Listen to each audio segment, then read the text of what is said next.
Party के राष्ट्रीय उपाध्यक्ष चौधरी शेर सिंह वर्षानी जी, पूर्व मेंबर पार्लियामेंट पार्टी के राष्ट्रीय उपाध्यक्ष captain Indra Singh ji, ex MLA जन योजना रघु यादव जी,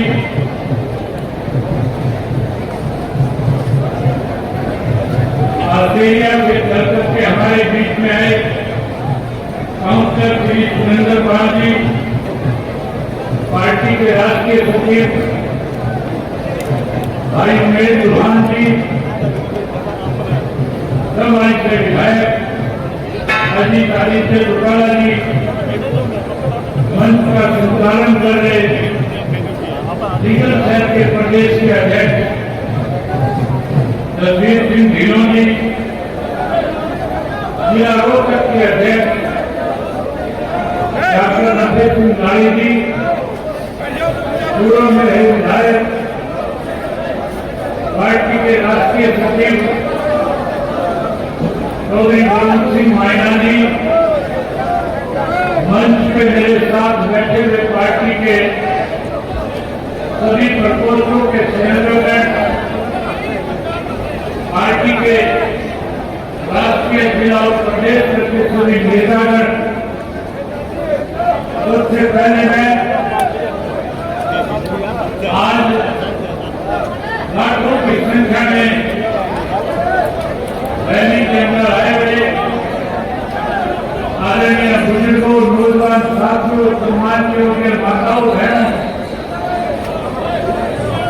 इस भारत के उत्तर भविष्य प्यारे मित्रों, पत्रकार सलाहकार दोस्तों, आज आप महान स्वतंत्रता सेनानी अंगरशील जुझारू युक्त हरियाणा के निर्माता पूजनीय स्वर्गीय चौधरी देवीलाल जी के जन्मदिन पे आज रोहतक पहुंचे सभी भाइयों का, बहनों का, बुजुर्गों का, माताओं का मैं हार्दिक स्वागत करता हूं, अभिनंदन करता हूं। पूजनीय स्वर्गीय चौधरी देवीलाल जी की कर्म शक्ति रोहतक की पवित्र माटी को नमन करता हूं। पूजनीय स्वर्गीय चौधरी देवीलाल जी ने देश की आजादी के लिए अपना 72वें जवानी को देश की सलाखों में गुजारा। देश को आजाद कराने में चौधरी देवीलाल जी का एक महत्वपूर्ण योगदान था। उन्होंने हमेशा किसान, मजदूर, गरीब दलित, मेरे पंजाब के हितों के लिए संघर्ष किया और बड़े से बड़े पदों को ठोकर मारने में तेज नहीं लगाई। देश को आजाद कराने में आदरणीय स्वर्गीय चौधरी देवीलाल जी की मुख्य भूमिका रही। हरियाणा के निर्माण में चौधरी देवीलाल जी की अहम भूमिका रही। साथियों, इमरजेंसी 1975 में रही, कांग्रेस ने इमरजेंसी लाई और इमरजेंसी के बाद अगर हरियाणा प्रदेश में सबसे पहले किसी व्यक्ति की गिरफ्तारी हुई तो उस शख्स का नाम भी आदरणीय स्वर्गीय चौधरी देवीलाल था। जहां चौधरी देवीलाल जी को जेल की सलाखों के पीछे भेज दिया, वहीं स्वर्गीय चौधरी ओम प्रकाश चौटाला जी को भी 19 वर्ष तक जेल की सलाखों के पीछे रहना पड़ा।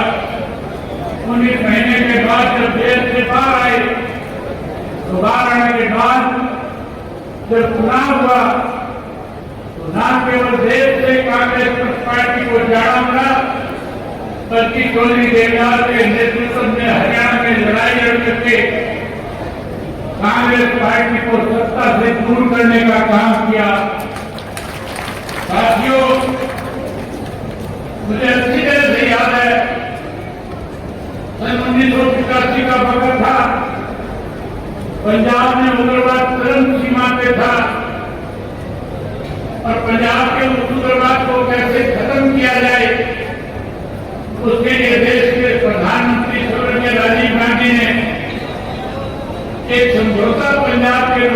साथ किया, जिसका नाम राजीव कुमार समझौता रखा गया। हमें उस समझौते से कोई परेशानी नहीं थी, लेकिन उसकी दो धाराएं थी, धारा 7 और 9।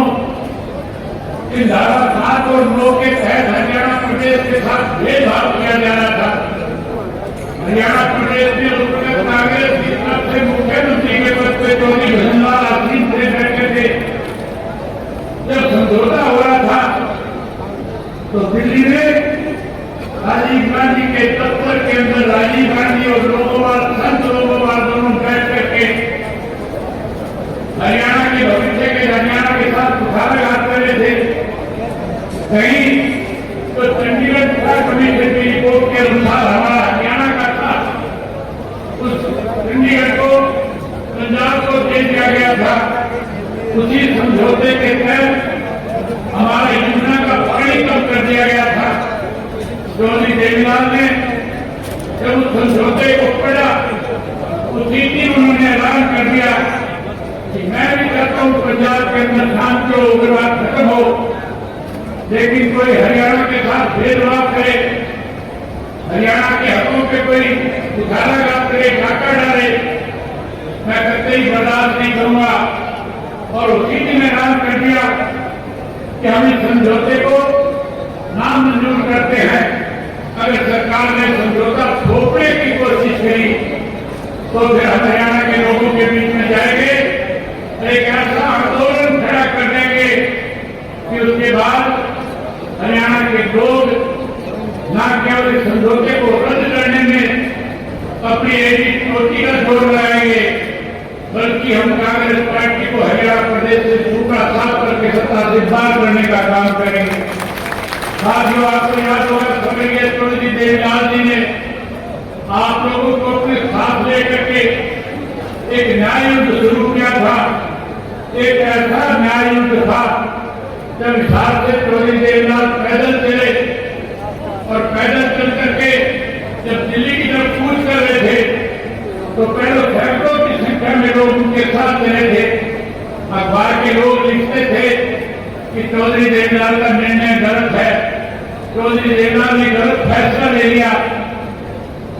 खैर, प्रदेश के लोग चौधरी देवीलाल का इतना निर्णय साथ ना निभाए, लेकिन साथियों दिल्ली पहुंचते पहुंचते जो सैकड़ों की संख्या में चले हुए साथी थे वो लाखों की संख्या में तब्दील हो गए थे और लाखों की संख्या में दिल्ली के बोर्ड क्लब पे जाके चौधरी देवीलाल ने कहा या तो राजीव लोगों का समझौता वापिस ले लिया जाए, अन्यथा इन महलों में बैठे हुए जो लोग हैं जो देश के ऊपर इस तरह की चीजें थोपने का काम करते हैं, हमारे वाले वक्त में उन्हें यहाँ पे उखाड़ फेंकने का काम करेंगे और हरियाणा प्रदेश के साथ किए गए विश्वासघात को खत्म करके हरियाणा प्रदेश के लोगों के साथ न्याय करने का काम करेंगे।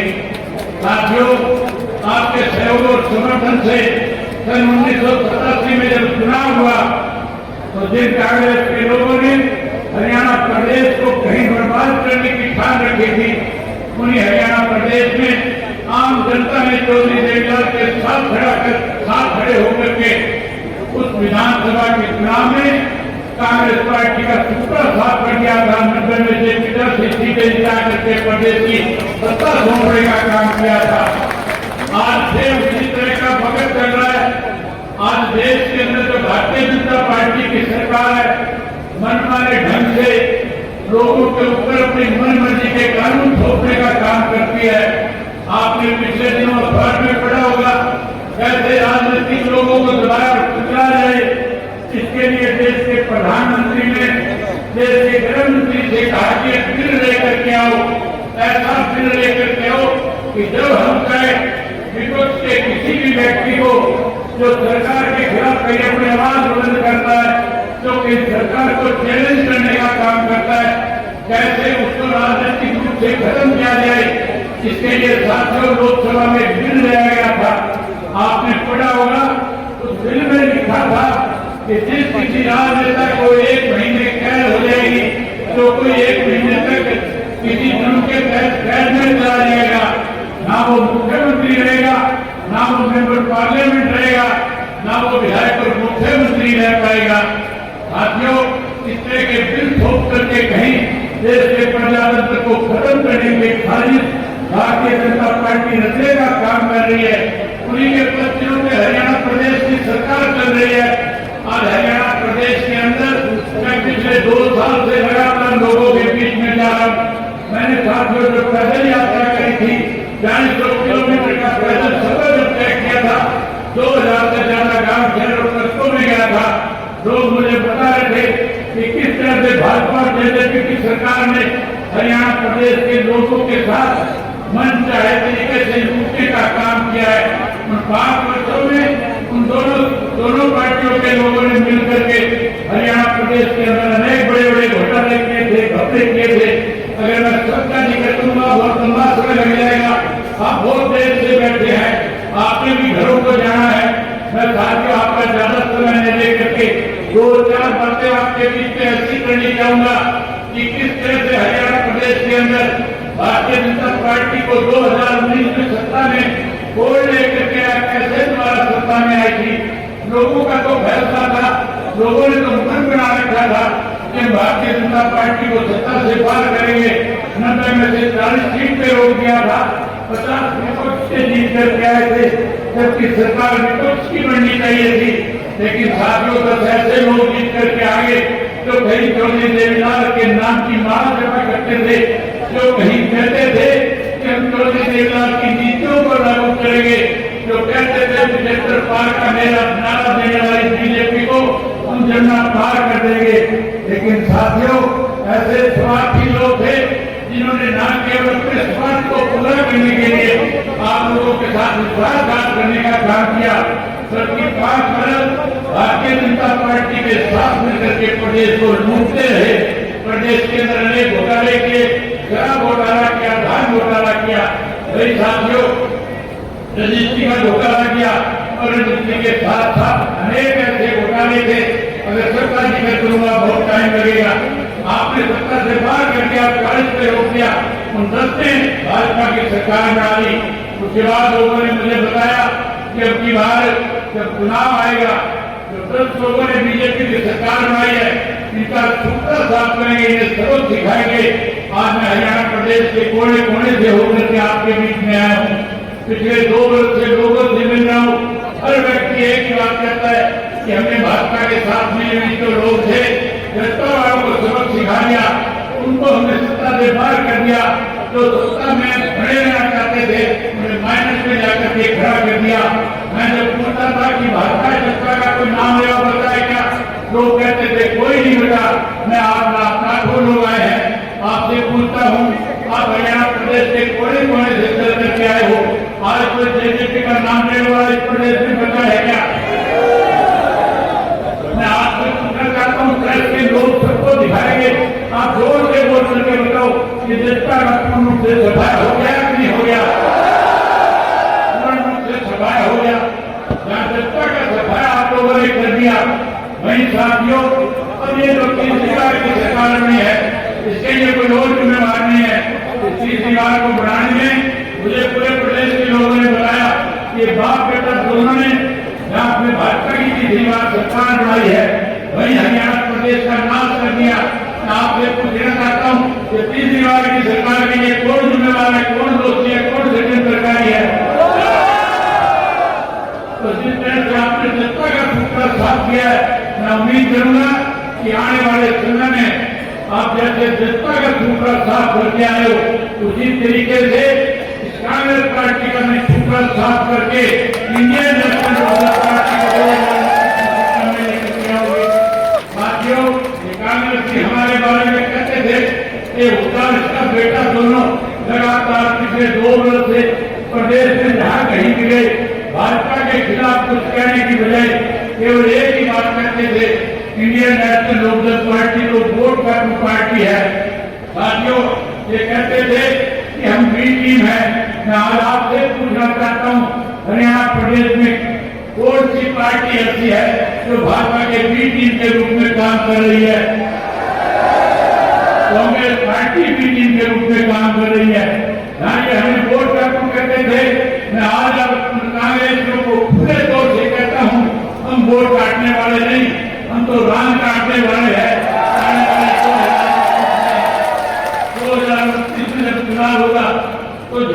भाजपा को सत्ता से बाहर करेंगे, वही कांग्रेस पार्टी की विधायक रखने का काम करेंगे। साथियों, मैंने चेतना यात्रा में चौधरी देवीलाल जी के साथ बहुत काम किया था। मैंने चौधरी देवीलाल जी से बहुत कुछ सीखा था। चौधरी देवीलाल किस तरह से गाँव में जाते थे, लोगों के बीच में बैठ करके पूछते थे कि कांग्रेस का राज क्या था, चाहे उस वक्त में जनता दल का राज था, उसके बारे में लोग कहते थे कि चौधरी देवीलाल ने जो राज बनाया था, चौधरी देवीलाल जिसमें उप प्रधानमंत्री थे, हमें ऊपर बहुत सारी सुविधाएं मिली थी। खुल के कह रहे थे कि अगर आज पेंशन पूरे देश में किसी व्यक्ति की वजह से मिलती है तो उस शख्स का नाम चौधरी देवीलाल था। आज छोटे वाले पेंशन 3,000 के रूप में प्रदेश के लोगों को मिल रही है। साथियों, 2029 में अपनी सरकार बना लेना, इसी चौधरी देवीलाल की बनाई पेंशन को 2 गुना के रूप में करके हरियाणा प्रदेश के बुजुर्गों का मान बढ़ाने का काम करेंगे। बहन की कविता कह रही थी कि मैं चाहती हूँ कि तेलंगाना की तर्ज के ऊपर हरियाणा प्रदेश के किसान की बिजली के बिल माफ होने चाहिए। मैं बड़ी सभा में आपसे वायदा करता हूँ, न केवल किसान के खेत के बिजली का बिल माफ करेंगे, बल्कि हरियाणा प्रदेश के हर बिजली के उपभोक्ता को मुफ्त में बिजली देने का काम करेंगे। पार्टी की सरकार बनाते हुए हम 3 चीजों का सफाया करेंगे। ये हमारी सोच है। हम चौधरी देवीलाल की नीतियों का ध्यान आगे बढ़ाएंगे, जहाँ हरियाणा प्रदेश के लोगों को सुख सुविधाएं प्रदान करेंगे। वहीं हम पहली तरफ से पहले 3 फैसले लेने का काम करेंगे। हम सबसे पहले हरियाणा प्रदेश की बेरोजगारी को खत्म करके अपने युवाओं को रोजगार देने का काम करेंगे। गाँव के युवाओं को रोजगार देंगे। वहीं उसके साथ साथ साथियों, भ्रष्टाचार चरम सीमा पे है, इसे जड़ मूल से खत्म करने का काम करेंगे। अभी देर से पहले इस बात का जिक्र हो रहा था कि आज हरियाणा प्रदेश में फिरौतियां मांगी जाती है, आज हरियाणा प्रदेश में कत्लेआम किया जाता है, आज हरियाणा प्रदेश में देश लोगों को मार दिया जाता है, आज अपहरण किए जाते हैं, आज बलात्कार किए जाते हैं। मैं आपसे वायदा करता हूँ कि इंडियन नेशनल कांग्रेस पार्टी की सरकार प्रदेश में बड़ी नए बदमाश और गुंडों को हरियाणा प्रदेश से ना केवल पार करने का काम करूंगा, बल्कि जिन लोगों ने इनको बनाई थी, जिन लोगों ने इन्हें खड़ा किया था, उन लोगों को भी जेल की सलाखों के पीछे भेजने का काम करेंगे। साथियों, आप बहुत देर से बैठे हो, मैं आपसे और ज्यादा प्रकटी लेना चाहता, केवल एक बात कह करके आपसे याद करूंगा। मैं उम्मीद करूंगा कि हमारे इंडियन नेशनल कांग्रेस पार्टी ने आज जितने भी साथी शामिल हुए, मैं उन सबका स्वागत करता हूँ, सबका अभिनंदन करता हूँ।